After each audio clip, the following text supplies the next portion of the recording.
directrice du développement des compétences de l'emploi et de la prospective RH, donc au sein de la direction des ressources humaines d'Aesio Mutuelle.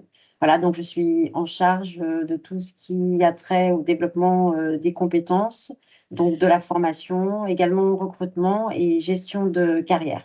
Bonjour, Charles Streicher, de mon côté dans la direction innovation d'Aesio Mutuelle, et en charge de, l'innovation participative. Et l'innovation participative, c'est quoi? C'est mettre des actions, de transformation interne, par le prisme de l'innovation.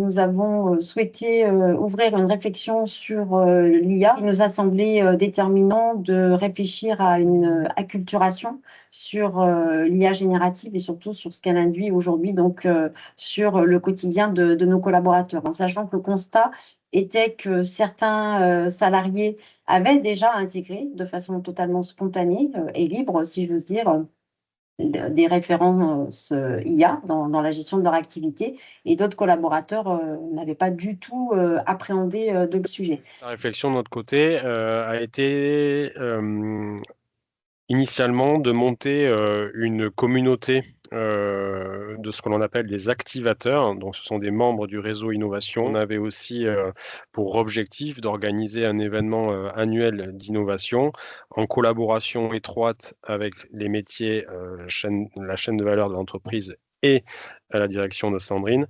Et donc effectivement, on a fait fusionner nos réflexions, et on a fait fusionner, l'intérêt de cette communauté IA, pour avoir à la fois, des collaborateurs formés, mais aussi surtout des référents en proximité sur des sites, en 2025 et à voir comment on va faire grandir, cette communauté-là de référents, pour les collaborateurs, sur leur propre site. La volonté, je pense que ça a été de mettre vraiment une cohérence d'ensemble à nos Mmh. démarches, que ce soit la démarche d'innovation participative Mmh. portée par Charles et nous, Mmh. la démarche de formation, d'acculturation de nos collaborateurs à l'IA. L'idée, c'était de ne pas de créer de fractures en interne avec des collaborateurs qui, de par leur appétence personnelle ou leur expérience antérieure, viennent avec un bagage IA et une acculturation que d'autres n'avaient pas du tout. Donc l'objectif initial, c'est vraiment d'embarquer chacun dans ce dispositif de transformation d'entreprise, puisque l'IA va impacter, comme je disais, nos façons de travailler, a déjà en partie impacté, mais va continuer.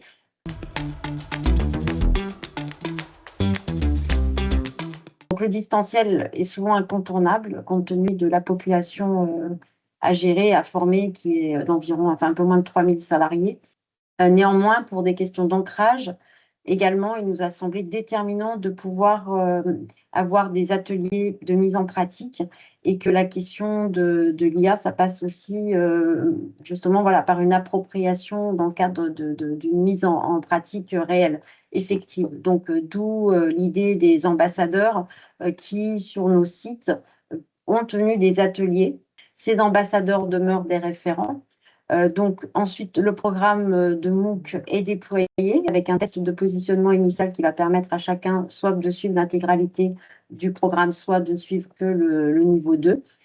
Et l'idée aussi, c'est de pouvoir ancrer encore et encore, donc par la poursuite d'ateliers pratiques. Donc c'est rendre accessible aussi la possibilité à chacun d'avoir un référent. Il y a quelqu'un vers lequel il puisse se tourner en cas de problématique ou de questionnement sur l'utilisation et sur la manière dont il peut l'intégrer à nos outils. Donc,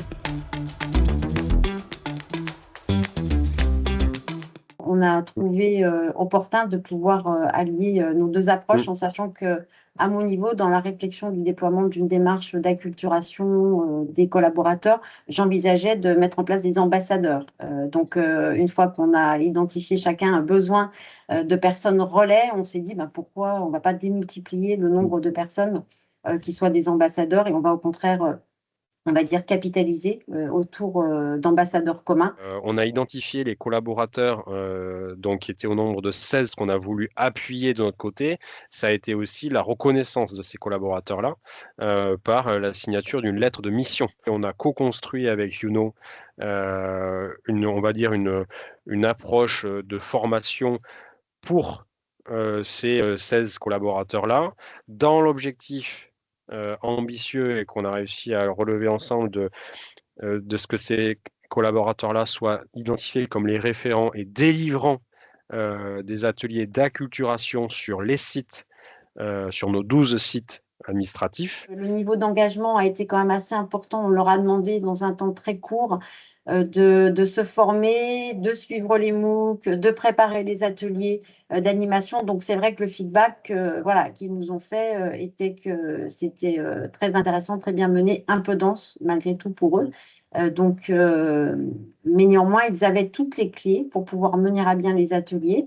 Je pense qu'aucun ne s'est senti en difficulté le jour J, en sachant que Charles avait aussi mis un dispositif, on va dire, d'alerte ou de remontée de questions pour des soutiens éventuels. Mais en tout cas, le dispositif d'accompagnement, que ce soit la formation et le MOOC, leur a donné toutes les clés pour pouvoir animer les ateliers pratiques auprès des salariés. Il fallait aussi qu'on délivre ce à quoi on ambitionnait dans le cas des InnoDays, à savoir que des collaborateurs initialement pas forcément formés pour délivrer un atelier d'1h30 sur l'IA générative puissent arriver à le délivrer. Donc il y a à la fois la connaissance technique et il y a à la fois la posture qu'ils doivent adopter lors de ces sessions-là.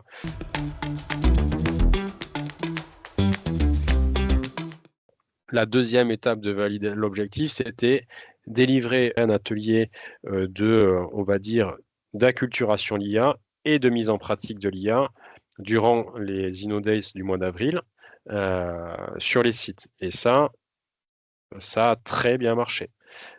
Carton plein. C'est-à-dire que tous les ateliers étaient pleins. Ça a clairement inspiré, ça a clairement donné des idées à des collaborateurs. Ça a créé du lien entre des collaborateurs parce qu'ils ne se connaissaient pas forcément et ils avaient des cas d'usage communs. C'est ce qui nous semblait vraiment indispensable, d'embarquer le plus grand nombre, d'où les enjeux, on va dire, d'événementialiser aussi le lancement de ces MOOC avec grâce aux événements portés par Charles dans les InnoDays, où on a pu vraiment événementialiser le lancement et la mise à disposition des MOOC. On a pu commencer à faire du teasing, sensibiliser au sujet.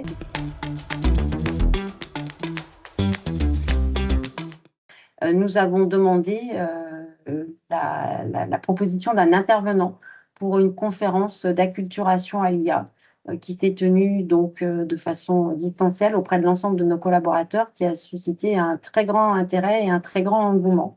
Ce qui a été apprécié dans la masterclass de démystifier l'IA, c'est son accessibilité, son pragmatisme, le côté concret. Il y avait des collaborateurs qui ont assisté, qui étaient plutôt avancés dans l'utilisation de l'IA, qui ont trouvé ça très pertinent et percutant. Et de l'autre côté, on avait des collaborateurs qui sont venus dans un sens d'acculturation aussi et de monter en connaissance. Qui sont venus pour apprendre des choses et ils sont non seulement arrivés à apprendre des choses, à développer leurs connaissances, mais ils sont aussi arrivés à être rassurés aussi par les usages de l'IA et cette fameuse on va me remplacer par. Donc ça a eu aussi un impact important parce que toute la démarche et notre combinaison, en tout cas ce à quoi on s'attelle respectivement, Sandrine et moi, l'idée c'est d'éviter de créer un fossé bien trop important entre les collaborateurs sur cette dimension-là d'IA. C'est vrai qu'on a eu un engouement important autour de cette conférence, cette masterclass. Donc on voit que le sujet, en tout cas, interpelle, intéresse. Et puis il est vrai qu'elle a été très bien menée. C'est sous un format très, très intéressant et très accessible.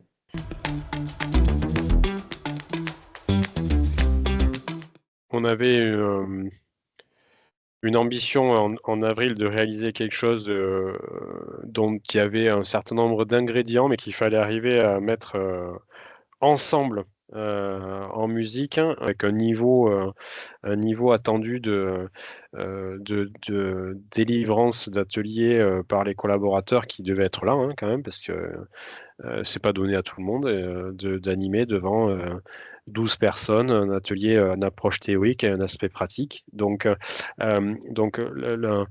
l'accompagnement, on va dire, de cadrage, j'ai trouvé ça, l'accompagnement de cadrage euh, pertinent et réactif aussi. Et la réactivité a été hyper importante entre fin janvier et on va dire mi-mars.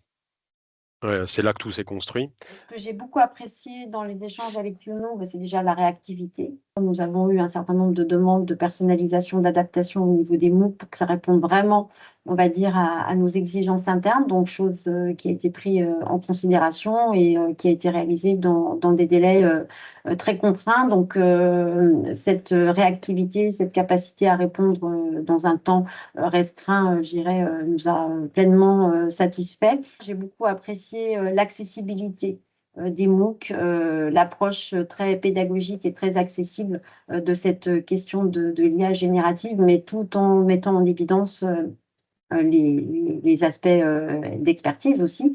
Donc ça, c'est vraiment aussi ce qui m'a convaincue dans la démarche d'acculturation générale, c'était d'avoir un programme qui soit très pédagogique, accessible et qui démocratise cette question de l'IA.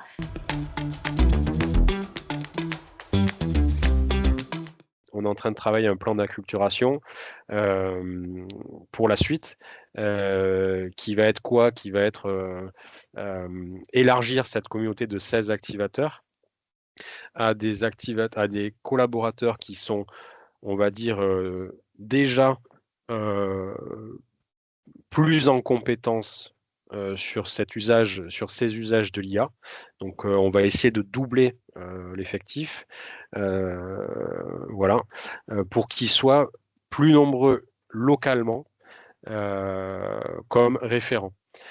Et dans l'idée de mettre en place des mini cafés, des cafés d'IA, où on va appeler ça viens craquer ton sujet, et où ils seront pilotés par les référents l'IA, où l'objectif est qu'ils soient 2, 3, 4 par mini ateliers, où on est vraiment sur des cas d'usage ciblé métier. On n'est plus trop sur de l'acculturation.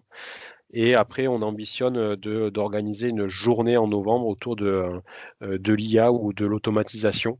Notre responsabilité d'amener chacun à réfléchir sur l'évolution de son métier, de l'adaptation de ses compétences, son employabilité, la façon de se projeter dans son avenir professionnel. Voilà, donc ça, c'est des grands enjeux que nous portons, puisqu'effectivement, le collaborateur est au centre de nos préoccupations, doit accompagner les orientations, les évolutions stratégiques de l'entreprise, mais doit aussi accompagner sa propre transformation.